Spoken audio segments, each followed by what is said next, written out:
সুপ্রিয় দর্শক, কৃষি উদ্যোক্তা ও কৃষি প্রেমিক ভাই ও বোনেরা সবাইকে জানাই সালাম, আসসালামু আলাইকুম। সততা হাঁসের কামারের ইউটিউব চ্যানেলের নতুন একটি পর্বে আমি এসেছি আপনাদের সামনে। সবাইকে স্বাগতম। আমি আয়নাল হক।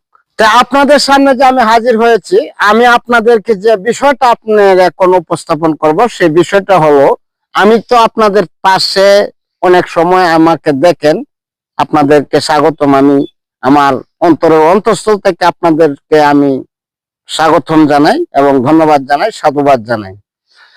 এবং এই যে আমাদের একটা হাওরের মধ্যেই গড়টা কিভাবে তৈরি করবেন, এটা একটা ওয়ান টাইম গড় বা স্থায়ী গড়, আপনার যেটাই মনে করেন। এই যে গড়টা, এটা হলো দৈর্ঘ্য মানে আপনার লম্বা হলো আপনার 40 হাত আমার হাতে। আর এটা প্রস্থ দেওয়া হচ্ছে আপনার 10 হাত গড় তৈরি করার যে বিষয়টা, আপনি হাঁস তো আর হাওড়ে রাখতে দিলে হবে না। রাত্রেবেলা একটা জায়গা, নির্ধারিত জায়গা রাখতে হবে। নির্ধারিত জায়গা যদি আপনি হাঁসটা রাখতে চান, তাহলে অবশ্যই একটা ঘরের আটক করার প্রয়োজন আছে। তা আমাদের এলাকা নেত্রকোনা জেলাবাড়ি, আমাদের মদন উপজেলা।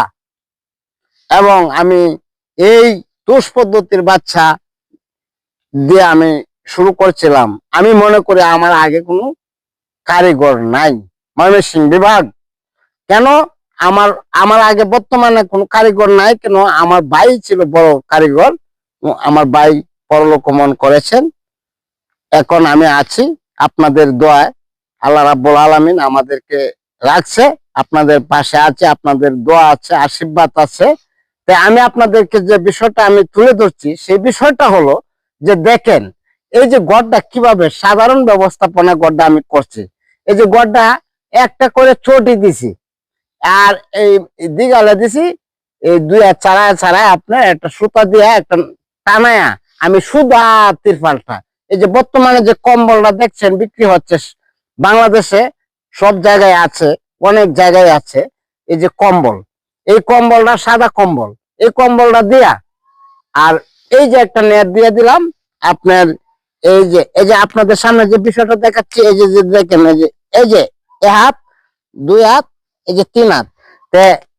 আপনার একটা টিন হলো 1.5 হাত লম্বা, একটা টিন আপনার নিচে দিয়া, আর এই চতুর্দিক দিয়ে একটা করে টিন দিয়া, আর নেট জানলা দিয়ে দিলাম এই টিনের উপরে। এবং শিয়াল এবং আপনার এই শিয়াল, বানর বা ইত্যাদি, বা আপনার অনেকেই কয় বাগালিয়া, এদের জন্য আমি আপনাদের এই যে আমরা নেটটা দিলাম, এই নেট, এইটা হলো একটা জাল। এই জালটা দিলে আপনার শিয়াল আপনার এই ঘরের আশেপাশে আসে না। কেন? আপনার জাল খেয়ে খুব ভয় পায় এরা। কেন ভয় পায়? কারণ এটা আপনার একটা বেচা লাগিয়ে হলে এরা আঁটকে যায়। তা আপনারা যদি ঘর আপনারা করতে চান, তাহলে যে ঘরটা আপনার ভিতরের অংশটা আপনার এখন আমি আপনাকে দেখাচ্ছি।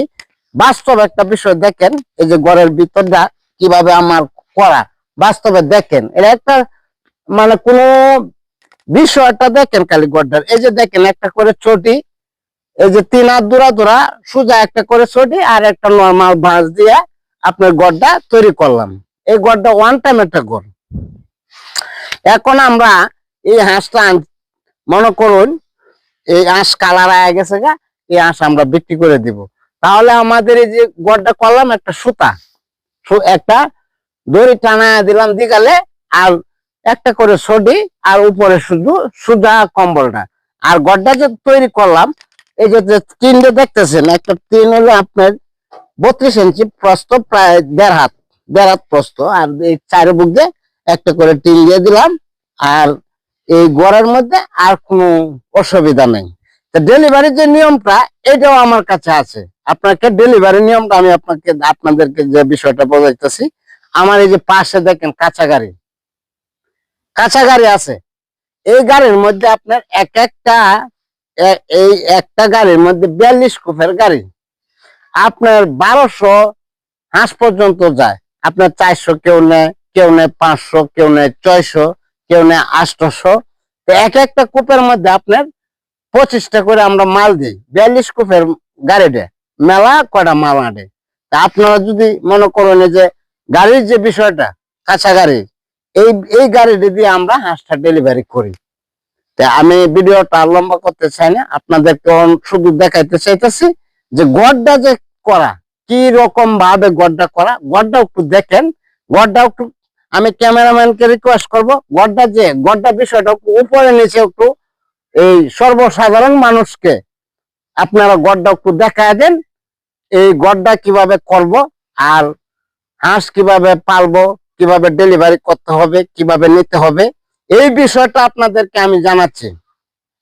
আর এই বর্তমানে আপনার অনলাইনে অনেক ধরনের ব্যবসায়ী আছে, আপনার সব জায়গায় খরিদ করবেন না, একটু যাচাই বাছাই করে খরিদ করার চেষ্টা করবেন, নইলে আপনারা প্রতারণার মুখেও পড়তে পারেন। তাই আমি মনে করি যারা বিজ্ঞ মানুষ আছে আমাকে আয়সা দেখলে বুঝবো যে উনি কি হাঁসের ব্যাপারে কতটুকু দক্ষ, কি মানে হ্যাচারি আছে বা হাঁস আছে কি না, সেই বিষয়টা একটু জাস্টিফাই করে হাঁস সংগ্রহ করবেন এবং ভ্যাকসিন করা হাঁস সংগ্রহ করবেন। তা আমি সকলকে ভালো থাকবেন, সুস্থ থাকবেন, সকলের দীর্ঘায়ু কামনা করি আমি আমার এই কথা এখানে শেষ করলাম। আসসালামু আলাইকুম।